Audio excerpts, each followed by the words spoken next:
Alright, welcome back. This is Central Florida Prepper.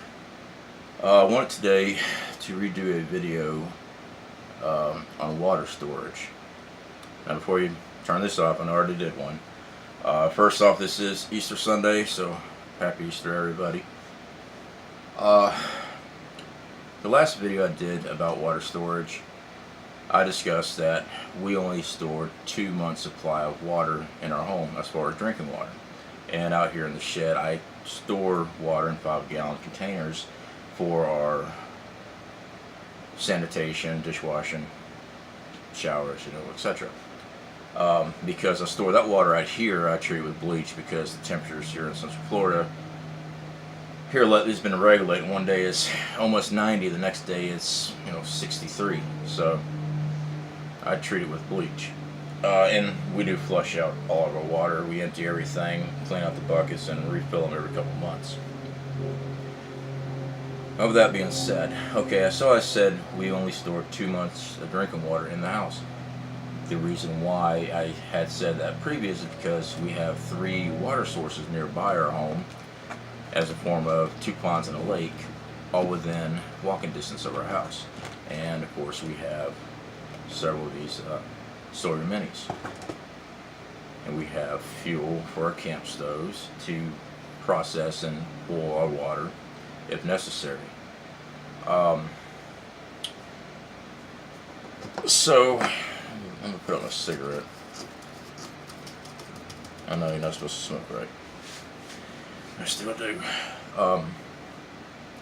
So I've been following this Ebola, the stuff that's been going on in the Congo area, or in Africa, and it does have me concerned. I'm not saying that Ebola is on its way here to America, but as a prepper, I try to prepare for as many things as I can. And the thought came to me, what if I have to hunker down due to a viral outbreak, and I can't get to those other water sources nearby? Alright, now being in Central Florida, like I said, we're in Apopka. We're on the outskirts of Orlando. So yes, it is a densely populated area. Apopka is not as densely populated as Orlando, but like the place I live at, which I won't say where I live at, does have a large community. Okay, so I'm saying within the gates of our community, I would say there is roughly 3,000 people. Yeah, maybe a little less, but that's still quite a bit. Okay, so after getting up this morning, I had one of my news feeds from one of the Patreon pages I'm subscribed to talking about another Ebola research center came under attack by militia groups there in Africa. Now this has been a continuous thing. This is one of the reasons why the Ebola has been spreading so bad in Africa. These research and treatment facilities that are set up to treat patients with Ebola have been coming under attack by these groups, and the medication's being stolen, people's being injured, and the patients flee. Now when they flee, they are infected with the Ebola. Some go back to their homes and families, easier to track down. Others they can't track down. Well, this morning, this new one was in, I'm pretty sure I'm not pronouncing this correctly at all, Butembo, Congo. That was a new hospital attack. And if you look right here, you got your police hiding behind the sign because they are the top-notch people everywhere. Yeah, police shelter behind a hospital sign as they guard a hospital. How do you hide behind a sign if you're guarding? But anyway, I had pulled up some things I wanted to discuss. That's why I keep on looking down at this. I started researching the Ebola 2014 when it did come here to the United States. There was, I believe, it was 2 people that actually passed from that infection, and of course, CDC and everybody blames it on they were not following protocol. But now the nurse and staff said that they were uninformed and didn't have the right medical equipment to deal with the outbreak when it first came to U.S. in 2014. After they realized it was here, and those 2 that had slipped through and went to their families and were sick, yeah, they amped up the quarantine area when people were coming back in there treating them and stuff. But that's because they easily caught that. All right, so here's one. It says this was a month ago, which it was last month. It wasn't a month ago. This was here in Congo. They're in Congo, March 24th of 2019. I never see this on our ABC News, mainstream news. I rarely watch the mainstream anymore, but I still like to flick it on just to see what the hell they're talking about and what they're not talking about. Okay, because I'll have other information, and I see that it's not being said. They're not even discussing this other information. So I do flip the mainstream on from time to time. Alright, so it was a case of Ebola was confirmed in the Democratic Republic of Congo, the DMC, in the city of Bunia, Bunia, I don't know. I speak English and very bad English. So when they name these cities, they're usually named after something in the country that I don't speak even close to that language. So I'm going to mess it up. But this is a major city. This isn't just... When I did see a report on the Ebola outbreak, and this was about 2 months ago on mainstream, they kept on saying, oh, well, the World Health Organization said it'll be okay because where this outbreak is, there's dirt roads, there's no population. This is a major city. All right, this was last month, actually. So I never heard anything about it on the news. This actually, I heard about this before. Actually, I came across this on another Patreon page I'm subscribed to, Full Spectrum Survival. They tell you what's going on in the world that we're not hearing about, and they'll give documentation so you can go chase it down. So I'm seeing this outbreak, and I'm worried about what's going on here. Now, I don't know how it could get here. I am not one of those strategic people that can come up. I've heard different theories. They all sound good. I mean, it's possible that it could work, but I don't know for sure because I'm not skilled in that field. But I want to talk about water storage because, like I said, if I got to hunker down in our location, let's say I decided not to bug out or had no means of bugging out, and I'm stuck here. We had 2 months of water in our house to hold us over. Now that's drinking water, cooking water in our house.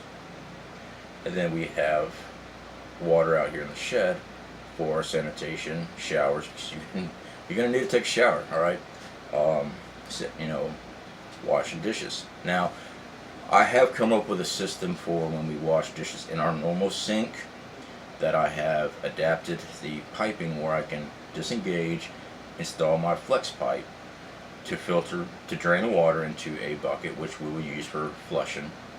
We're going to try to recycle as much water as we can. As long as it's going down the toilet, I'm not worried about any food particles in it. It's being flushed out. But I want to show you the amount of water needed. I can give you numbers, and numbers, I will give you numbers too. But I think the visual effect of looking at how much water it takes. All right, now there's 2 people in my home right now. Myself and my wife. Now we have pets. We have 2 little rabbits. One is a mini Rex. He's 5 pounds. And the other one is a lion head mix, and he's like 2.3 pounds. Little tiny guy. So I'm going to pick up this camera here. Hopefully you don't get seasick. I have to unplug the power cord right fast. And I have some water back here. Alright. So you see all those gallon jugs. Don't worry about these here. I was going to do another video on something with the 2 liters. But I decided not to. I decided just to bring up some gallon jugs. These are milk jugs. I know people say don't store water in milk jug. We had this whole discussion about the biodegradableness and everything. I have not had a problem with the milk jugs. Now I do change out these every couple months with new ones. One at a time, of course. But I haven't had any problem. Alright, so I'll grab my paperwork here. 1 gallon weighs 8.8 pounds. I weighed it this morning. Okay, 1 gallon of water. So when you're storing these, you got to figure up. That's a lot of weight going in your cabinets if you're storing in cabinets. Alright, now I've got 17 gallons here. Well, wait, I don't understand. I thought it only takes 1 gallon of water per person. You know, they say just drink 1 gallon of water, that's all you need. Well, yeah, in optimal conditions, alright? But this is a week's supply of water for myself, my wife, and our 2 rabbits, okay? That's 7 days. 2 people is 14 gallons. Now, this is just for drinking water in optimal conditions. Means we can regulate our temperature and our activity in our home not to be using a lot of energy and keeping our temperature down so we're not sweating our ass off. Thankfully, with the solar system I have, I can always run plenty of fans in our house. And it does get hot here in Central Florida. Alright, so on top of, alright, that's 14 gallons, it said 17. We set aside 3 gallons a week for the rabbits. Now, these rabbits, I know for a fact that they only drink 1 gallon a week. Okay? Now that's filling up their bottles and filling up little containers so they can go drink out of it too. But because we never know how hot it's going to get, or their habits might change all of a sudden, we've put back 3 per week. Alright, that gives us 17 gallons. And that's optimal conditions that everything's going to be great. That's just for drinking alone. That's a lot of water. Set this back up here. Try not to drop anything. And plug up the power right fast. Alright. So, that's 1 week. We currently have 2 months. Any cabinet that is low to the ground, other than the cabinet directly underneath our sink, my wife has allowed me to store water in. I'm sure she's had other plans for certain things, but it gets so hot out here, I would have to hook up an air conditioner, cut a hole in the wall of the shed, and constantly run AC just to keep the temperature down. Now I've got a little fan running. That's just because it's warm out here, but it doesn't keep the temperature below 80 degrees out here. So, oh yeah, and by the way, shoulder's feeling a lot better. I still favor it. I had a little minor accident last night and caught myself with this hand, and I kind of strained my shoulder a little bit, but it's a lot better. I did take my stitches out. I had to. My stitches, I don't see my doctor again until next Thursday, 3 weeks after the surgery, and I still got these stitches in, and when my arm swells, the stitches were tearing my skin. So I just took clippers and just started taking them out myself. Got rid of them. Non-painful, just snip and pull. Might catch hell over that from the doctor, but the fact is, it was causing me pain. It was actually ripping the skin. I mean, I was bleeding from it, where it was just tearing through. So, I got these stitches in. I'm still doing physical therapy, doing therapy here at the house. It was causing too many problems, so I removed them. So yeah, the water's just an idea to be thinking about. Now, we are going to extend, because of this, thoughts of Ebola outbreak and other contagious diseases where we are stuck inside our house and we cannot leave, or it's not wise to leave our house because we missed a window of bugging out and we are stuck. So we have to have water. Alright. Now with an Ebola outbreak, do I think public services will end? Probably not. I'm sure the water might still be running. But as a prepper, you need to plan for things. Alright, that's what we try to do, always plan ahead. So when they start storing, when you start with 4 months to begin with, optimally we're going to try to hit a 6-month watermark. That's if we have the storage room available. Like I said, we live in a small home. It's not like I can just take every cabinet and stick water in it. I still have to live a normal life. All preppers really should live a normal life. Don't make prepping your every breathing, waking moment, or you'll be in a nut ward before too long. But prepping, you definitely should do. Here on this channel, I will probably start making a what I did for prepping video once a week, on top of the usual videos. Just even when I go to the store and purchase things, what I do for prepping every week, I'll start doing a little video on that. Other news, besides us upping our game and our water, I got my new shipment of silver in. Now these are the 10 grams. Previously I was buying the 5 grams. Okay, like I said, I bought these gram sizes because for bartering purposes, it's easier for me to trade off something smaller than wasting a whole ounce of silver on something that it's not worth an ounce of silver. So we started getting these 10 grams. I do like these. I like them a lot better than the little 5 grams, just because the size and the weight alone, it just feels more valuable, just the weight alone. Of course it does, because it's bigger. So we got our new shipment of those in today. We use JM Bullion. Like I said, there's other places you can buy silver at. You can buy gold. We haven't really got into the gold, mainly because it's so expensive. Alright. I believe things are going to happen much sooner than later, so I want at least some supply of silver in the home. Something to barter with besides just food and things like that. So yeah, that's why we went with silver. So, other good ideas for bartering, since we're already on the subject. Water filters. I'll be keeping these. We have some of the life straws. We've got in our bug out bags, and also in the car bag for our get home bag. I'm trying to think of these acronyms everyone uses for these things now. So we'll keep a bag in the car too. I like the life straws for bartering purposes only, because it's only good for like 200 gallons compared to 100,000 gallons with a Sawyer Mini.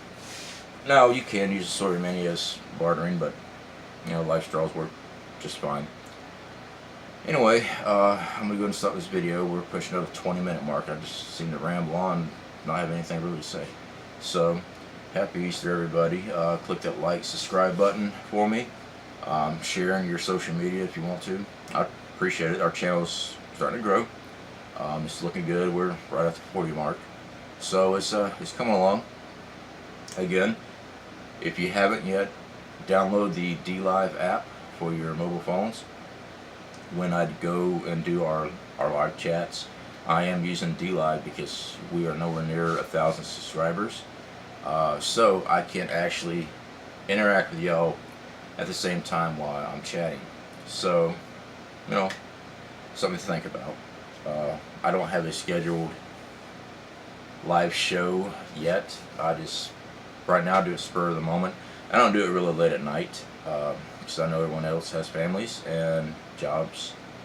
So you don't want to be hearing your phone go off at 10 o'clock at night for my dumb ass to talk about something stupid. Okay, so I will get a schedule out. But yeah, definitely download the app. That when we do live, I can communicate with y'all and we can talk about things. Alright, y'all have a good day and enjoy your Easter.